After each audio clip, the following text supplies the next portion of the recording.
Ça faisait un moment que j'avais pas fait un guide pour vous parler de matos et aujourd'hui on s'attaque à un gros sujet, les synthétiseurs. L'objectif de la vidéo c'est de vous donner un maximum d'informations pour comprendre les éléments à prendre en compte dans le choix d'un synthétiseur et surtout dans la deuxième moitié de la vidéo je vous montrerai des synthés que je peux vous recommander. D'instruments un peu bizarres jusqu'à des modèles un peu haut de gamme, on va passer tout en revue sur des synthés que j'ai testés. Éléments à prendre en compte, la plupart des synthés que je vais vous présenter sont des synthés que j'ai testés ou à minima que je peux approuver par la qualité de fabrication, etc. Il n'y aura pas tous les synthés présentés dedans parce que sinon la vidéo ferait 3 heures. Mon objectif c'est de vous montrer des synthés soit uniques, soit des synthés un peu touche à tout et essentiellement hardware. Trêve de blabla, on est parti. Déjà, on va commencer par la base, c'est quoi un synthé? Un synthé, c'est un instrument de musique. La particularité, c'est qu'il est souvent, même quasiment tout le temps, électronique. Il va générer des formes d'ondes et c'est avec ces formes d'ondes qu'on va pouvoir créer des sons. Dans les types de synthèse, on va avoir la synthèse additive où on va justement additionner des signaux. On va avoir la synthèse soustractive où on va partir d'un signal très riche et on va venir enlever de l'information avec des filtres. On va avoir la synthèse FM où on va prendre des signaux et on va les moduler ensemble. Et on va avoir la synthèse granulaire qui va permettre de partir d'un échantillon sonore et venir piquer à l'intérieur des petits grains qui vont permettre de créer un nouveau son. On va trouver d'autres types de synthèses aussi, mais on le verra ensemble, il y a assez peu d'autres synthèses que celle-là. Il y en a quelques-uns, on en parlera dans le guide d'achat, mais c'est les 4 grands types de synthèses que l'on peut retrouver. Petit trigger warning, petit disclaimer, je suis compositeur de musique dans le jeu vidéo, donc je vais partager mon opinion. Ça sert à rien de me tomber dessus en me disant non mais t'as pas parlé de telle synthé, non mais ça c'est légèrement faux parce que naninana. Non, là je fais un guide pour les débutants pour expliquer globalement comment ça fonctionne. Moi je fais mon guide pour aider un maximum de gens et si vous n'êtes pas content, bah tant pis, retour à la vidéo. Donc le type de synthèse ça va être un élément important parce que chaque type de synthèse va avoir sa sonorité et si vous savez pas lequel choisir, moi ce que je vous recommande c'est d'écouter des démos sur internet de synthèse additive, soustractive, FM, granulaire pour voir un peu comment ça sonne et qu'est-ce que vous avez le plus envie d'avoir comme type de synthèse. Un autre point à prendre en compte c'est la polyphonie. En fonction du nombre de polyphonies, c'est-à-dire qu'on peut être en monophonique ou polyphonique. En monophonique on va pouvoir jouer une note à la fois, en polyphonie bah en fonction du nombre de notes capables, et ben on va pouvoir en superposer 4, 8, 16. Si on a 8 voix de polyphonie, on peut jouer jusqu'à 8 notes en même temps. Si on en joue 16, et ben on peut jouer jusqu'à 16 notes en même temps. On peut donc avoir plusieurs oscillateurs par voix ou avoir un seul signal par voix et dans ce cas-là, on parlera de paraphonie. Globalement, ce qu'il faut que vous gardiez en tête, c'est regarder bien le nombre de voix de polyphonie. Ça vous donnera une information importante sur le nombre de notes que vous pouvez jouer en même temps. Un autre point super important à prendre en compte, c'est les inputs et les outputs. En fonction de ce que vous avez à l'arrière de votre synthé, ça va vous ouvrir, vous fermer un champ des possibles. Un exemple typique c'est le MIDI. Sur la plupart des synthés on a du MIDI in et du MIDI out, mais parfois on peut avoir du MIDI through, c'est-à-dire qu'on peut envoyer un signal qui va être redirigé après sur un autre synthé. Ça peut être intéressant quand on multiplie les machines. On peut aussi avoir différents outputs, un output mono voire un output stéréo pour notamment des synthés soit polyphoniques soit avec des effets en interne, c'est souvent pour les effets d'ailleurs. On peut également avoir du CV gate. Alors très rapidement, le CV gate c'est des éléments qui vont vous permettre de gagner en contrôle sur vos sons. Le CV va permettre de contrôler des éléments un peu continus, genre hauteur de la note, coupure du filtre, etc. Et le gate, c'est un peu du tout ou rien, ce qui est plutôt utile par exemple pour des enveloppes. Un point super important également, c'est le MPE. Et d'ailleurs, j'en ai pas parlé, mais un synthé, dans l'imaginaire collectif, c'est forcément avec un clavier, hein, comme là j'en ai derrière, mais ça peut être aussi un truc, typiquement, où il n'y a pas de clavier. Attends, je vais en choper un comme ça. Par exemple, ceci est un synthé. Pour autant, il n'y a pas de clavier, tout simplement parce qu'on va utiliser derrière les MIDI input-output pour pouvoir le contrôler. Mais il s'agit bien d'un synthé. Donc ça, c'est un synthé, mais également ça, c'est un synthé. Et c'est important de le comprendre parce qu'un synthé n'a pas forcément de clavier. On peut lui brancher un clavier externe pour pouvoir le contrôler.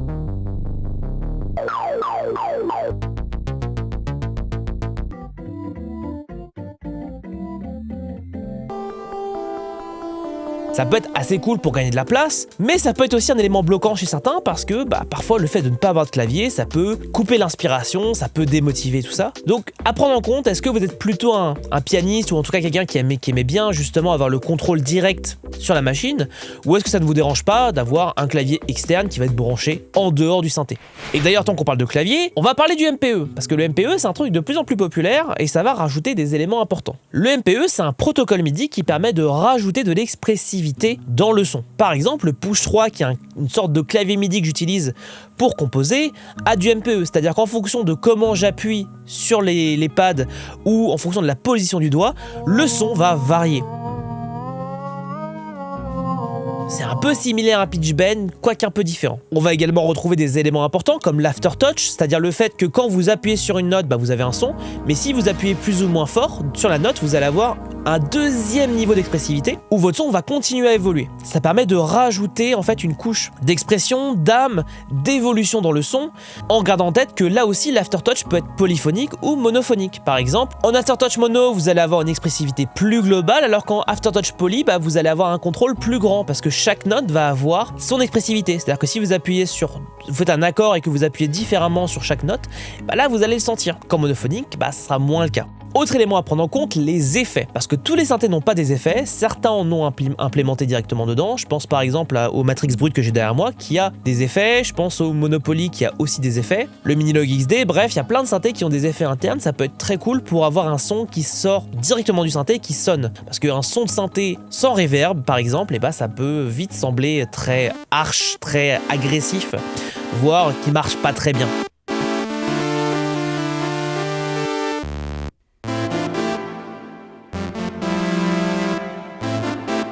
Pour vous illustrer un peu le truc, si vous utilisez un synthé comme sur de la scène par exemple, avoir des effets directement en interne, c'est très cool. Si votre objectif c'est d'enregistrer un synthé pour ensuite lui mettre des effets dans votre dos, dans ce cas-là, peut-être qu'il vaut mieux faire l'impasse sur les effets, ça vous fera des économies.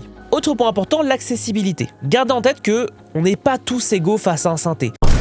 C'est quoi ça? D'où ça sort? Certains synthés m'inspirent et sûrement que chez vous ça vous inspirera pas et inversement. Et en plus, la manière dont est construit un synthé peut être plus ou moins inspirant. Par exemple, si un synthé a toutes les options en façade, ça peut être plus rapide d'arriver à un résultat concret, alors que si on a par exemple des synthés avec des menus dans lesquels il faut naviguer, ça peut pour certains couper l'inspiration. C'est pour ça qu'il va falloir se renseigner sur le synthé, comment il fonctionne pour savoir s'il correspond à votre manière d'être. De manière générale, de toute façon, la grande astuce pour savoir si un synthé vous va, c'est de le tester en magasin pour voir si vous arrivez à sortir des choses intéressantes ou pas. L'autre point, c'est qu'il y a deux types de synthés, les synthés très flexibles et ceux qui ont un son. Certaines marques comme Moog ou comme les synthés Prophet sont très connues parce qu'ils ont leur sonorité, le son Prophet, le son Moog, et c'est pour ça qu'on les utilise. A l'inverse, on va avoir des synthés un peu plus généralistes, je pense par exemple au Minilog XD, qui vont être des synthés un peu fourre-tout, qui vont vous permettre d'avoir un rendu qui fonctionne dans la plupart des situations, mais ça sera pas la même chose. Vous irez pas le chercher pour les mêmes raisons. Donc d'un côté un son signature, de l'autre côté une boîte à outils à tout faire. À vous de voir ce qui vous correspond le plus.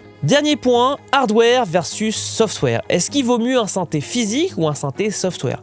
Si vous voulez l'avis d'autres personnes, n'hésitez pas, j'en avais parlé en interview avec Architect, avec Tristan, avec Toxic Avenger, avec Renoiser. Mais si vous voulez mon avis sur le débat hardware versus software, je pense que les deux sont très bons, mais pas pour les mêmes raisons. Si vous êtes très à l'aise avec l'hardware et que c'est plus inspirant pour vous, franchement, foncez sur du hardware. Si à l'inverse, le software c'est un truc qui vous va et vous correspond et que vous êtes très efficace avec, foncez sur le software. Il n'y a pas de règle absolue, on n'est pas tous égaux face à ça. Testez et voyez lequel vous inspire le plus. Je vous conseille pas d'acheter un synthé physique si c'est pour qu'il prenne la poussière dans votre studio et qu'il est juste là pour faire de la déco. D'accord, faisons comme ça. Dernier point très rapide, oui, dans cette vidéo on ne parlera pas de modulaire parce que j'y ai pas touché du tout et c'est pas le but de la vidéo. Si un jour je veux parler de modulaire, je ferai une vidéo dédiée. Et deux, on n'en parlera pas parce que Renoiser m'a pas encore assez fortement converti, donc on n'en parle pas. Bon, maintenant qu'on a vu tout ça, je vous propose qu'on attaque le guide d'achat. Je vais vous montrer concrètement des synthés que je peux vous recommander les yeux fermés. Je le rappelle aussi rapidement, tous les liens des synthés que je présente ici sont dans la description. Il y a un lien et vous aurez tous les liens des synthés en une seule page. Donc vous prenez pas la tête, tout est là. Alors pour commencer, un tout petit synthé un peu rigolo que j'aime beaucoup, qui va me falloir et qui prend pas de place, c'est le Stylophone Theremin. C'est un synthétiseur un peu particulier parce que c'est une sorte de Theremin un peu spécial, on le voulait, il y a une antenne et tout ça. Mais en fait, vous allez pouvoir faire de la synthèse de manière assez marrante et ça se rapproche énormément d'un Theremin comme son nom l'indique. Donc on est sur un synthé à mi-chemin entre un vrai synthé et un Theremin et ça je trouve ça très cool, c'est pour ça que je vous le présente parce que c'est un truc un peu particulier et je trouve ça extrêmement cool. J'aime bien les synthés qui sont un peu différents, qui sortent du lot et je vous présente pour ça et en plus il est pas si cher que ça. Donc n'hésitez pas à y jeter un coup d'œil, ça peut vraiment vous correspondre si vous voulez un tout petit synthé. Un autre synthé que je voudrais vous recommander, que j'ai d'ailleurs à côté, je l'ai pas encore présenté sur la chaîne, honte à moi. mais je vous le prendrai un jour, le Micro Freak. Alors il existe une version plus grande avec un vrai clavier qui s'appelle le Mini Freak, qui doit être sûrement plus bas, voilà, qu'on voit ici. La différence entre les deux est pas très grande, alors on a un peu plus de synthèse là-dedans, et surtout on a un vrai clavier, là on a une sorte de clavier un peu tactile. Et justement, je trouve que ce type de clavier, un peu aftertouch polyphonique, et bah c'est très cool, ça prend pas de place, et ça c'est un vrai critère pour moi, et c'est très inspirant, j'arrive vraiment à sortir des sonorités très cool, très rapidement. Alors si on s'attarde sur le côté un peu technique, on va avoir donc de l'aftertouch polyphonique, ce qui est quand même pas mal pour un synthé à 300 €, mais surtout, on va avoir un poids d'1,2 kg et de la paraphonie. On va donc pouvoir superposer quelques notes avec notamment 2 générateurs d'enveloppe, un LFO avec 6 modes de vibration et surtout une synthèse hybride assez particulière qu'on appelle Carplus Strong. Bon, on a aussi de l'harmonique OSC, du Super Wave, du textureur. Globalement, c'est un synthé assez particulier qui sort un peu des champs battus et je trouve ça très cool parce qu'il est vraiment très bon et moi je l'ai eu, enfin je l'ai encore et il fonctionne très bien et il est assez abordable à 300 €. C'est quand même pas très cher. En un peu plus cher, bon, il y a une version 2 maintenant, mais je voulais quand même vous prendre celui-là parce que c'est un des premiers, je crois que c'est le premier synthé que j'ai eu, et le Micro Korg. C'est un synthé un peu particulier parce que vous n'allez pas pouvoir créer foncièrement des nouveaux sons, enfin si, vous pouvez les importer et les modifier, mais vous allez partir en fait avec un pack de presets. Parce que vous allez avoir 1, 2, 3, 4, 5, 6, 7, 8 programmes, et après à l'intérieur vous allez pouvoir choisir 8 autres programmes A ou B, c'est-à-dire que vous allez avoir 8 x 2, donc vous avez 16 fois 1, 2, 3, 4, 5, 6, 7, 8 programmes à l'intérieur, ce qui est déjà assez cool.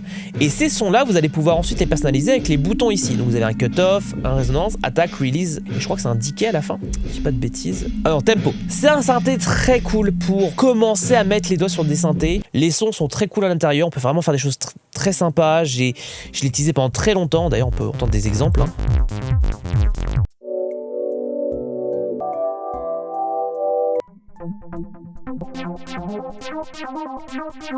Alors c'est très ancré dans une époque, mais je trouve ça très bien. Dernier point, il y a un vocodeur intégré, ce qui peut être toujours sympa. Moi c'est un des premiers synthés que j'ai eu, donc je vous le recommande si ce que vous cherchez c'est un synthé plug and play. Et bon, le prix est un peu cher, mais en même temps, vraiment c'est assez cool. Et maintenant il y a une version 2, 565 €, à la base 649. À vous de voir. Moi je trouve qu'il est très cool dans cet état-là, et en plus il prend pas de place. À vous de voir si ça vous correspond. Checkez un peu les démos, ça vous donnera un ordre d'idée. Autre synthé que j'aime beaucoup, j'ai beaucoup de jamais avec, j'aime vraiment beaucoup le son, c'est le Monopoly, donc qui est un synthé de chez Behringer. Alors Behringer, on en pense qu'on veut, mais celui-là je l'aime vraiment beaucoup. C'est un clone d'un synthé très connu, c'est ça, le Monopoly de chez Korg, donc c'est un clone de ce synthé-là, et je le trouve extrêmement inspirant pour faire des pads, pour faire des leads. Tout est en interface, enfin tout est en façade, on va dire, et on arrive assez rapidement à avoir des sonorités en tournant des boutons.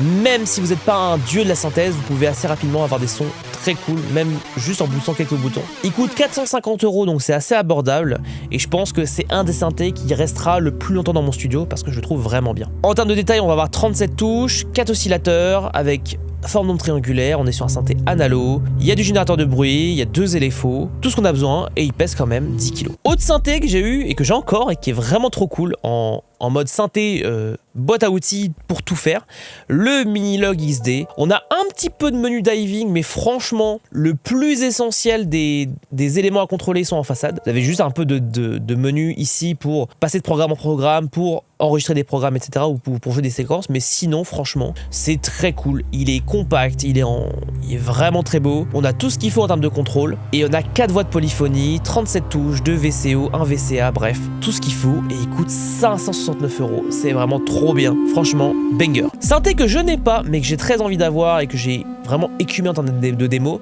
c'est le Soma Lyra 8. Synthé un peu particulier parce que c'est un synthé à drone, donc c'est pas un synthé qui va faire des trucs très tonaux, dans la tonalité classique, mais on peut avoir des choses vraiment cool. Vous voyez ces sonorités un peu atmosphériques, tout ça.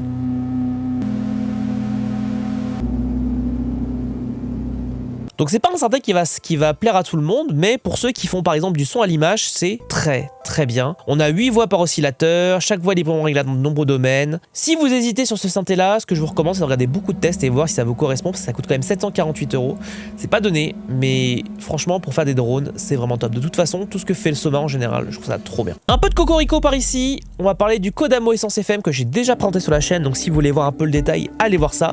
C'est un synthé à 1300 €, c'est pas donné, mais c'est un synthé numérique à synthèse FM et il a 300 voix de polyphonie. matrice qui est énorme et c'est de la synthèse FM, donc c'est une synthèse les plus compliquées. Mais de 1, les presets sont vraiment cool. De 2, il y a des mises à jour régulières. De 3, il est super facile à prendre en main. Donc si vous cherchez un synthé FM et vous savez pas vers lequel vous tournez, celui-là, vous pouvez y aller les yeux fermés, il est trop bien et en plus, Cocorico, c'est quand même français et ça, faut quand même le mettre en avant. Et d'ailleurs, dans le Cocorico français, Expressive le Osmose que j'ai juste derrière moi, qui est un synthé MPE avec de la polyphonie et un clavier multidimensionnel, c'est-à-dire qu'en fonction de comment vous appuyez sur la note et de la position gauche-droite, vous allez pouvoir interférer sur le son jusqu'à 24 fois de polyphonie. C'est pas un synthé facile à manipuler parce que vous voyez, l'écran n'est pas ultra ergonomique pour créer du son, mais avec le système de template, etc., on peut vraiment faire des choses trop cool. Et je l'aime beaucoup pour ça, je l'ai backé à l'époque en Early Access et j'en ai aucun regret. Et puis en plus j'ai un pote qui bosse dessus, enfin qui a bossé dessus, donc franchement je suis obligé de le recommander. Certes 1770 € c'est cher, mais si vous faites du son à l'image, c'est extrêmement pertinent. Alors je voulais vous présenter le Kodamo Mask One, qui est aussi un synthé de chez Kodamo, donc société française, mais il est plus en vente sur Thomann, donc allez voir sur le site de ceux qui fabriquent le synthé, donc Kodamo. Vous verrez, c'est un synthé avec une synthèse un peu particulière, il coûte quand même assez cher, il coûte 2600 balles, mais c'est une synthèse que vous ne trouverez pas ailleurs, et juste pour ça, j'avais envie de vous le montrer. Dernier synthé, le Arturia Polybrut. Alors j'aurais pu vous parler du Matrix Brut qui est derrière moi, qui est un synthé monophonique, qui est très similaire à celui-là, sauf que je pense que ça parlera pas à beaucoup de monde, alors que le Polybrut, pour le coup, alors vous avez une version plus petite du modèle, là je vous montre le modèle très haut de gamme, mais c'est vraiment trop bien. Pourquoi? Parce qu'en fait, vous allez retrouver à la fois le clavier, également une bande qui va vous permettre d'osciller le son, et un pad sur lequel vous allez pouvoir jouer sur les effets. On va avoir également une matrice d'effets et énormément de contrôle. Vous avez 12 voix de polyphonie avec 2 oscillateurs analogiques, un générateur de bruit. Vraiment, je vais pas tout vous lire parce que c'est extrêmement long, mais vous allez pouvoir avoir un contrôle fou sur la sonorité et les différents éléments. Vous avez 480 pré-réglages d'usine et 768 mémoires de pré-réglage, donc vous allez pouvoir partir avec des sons qui existent déjà, quasiment 500 presets, plus vous allez pouvoir en record derrière jusqu'à 800, ce qui fait on est quasiment à 1200, 1300 sons, c'est énorme. Et en plus vous allez pouvoir faire du morphing avec le pad, vous avez énormément de contrôle, énormément de possibilités de créer des sons. Juste allez checker les démos, vous allez voir, c'est assez dingue. Alors certes, 3700 balles, c'est cher, c'est vraiment très cher. Pas tout le monde pourra les mettre dedans, mais c'est un synthé dingue. Et si vous faites l'investissement un jour de le prendre, vous allez voir, c'est vraiment la boîte à outils un peu folle. Si vous devez avoir un synthé dans votre vie et que vous voulez un synthé qui fait tout, je pense que le Polybrut 12, vous n'avez pas besoin d'avoir d'autres synthés derrière. Voilà, c'est la fin de cette vidéo. J'espère qu'elle vous aura plu, j'espère que vous aurez appris des choses. Si vous avez encore des questions, si vous avez un doute sur un synthé, mettez-les dans les commentaires, j'y répondrai avec plaisir. N'hésitez pas à vous abonner, à mettre un petit pouce bleu pour le référencement. Et je vous dis à la prochaine fois pour une nouvelle vidéo. Allez, tchuss!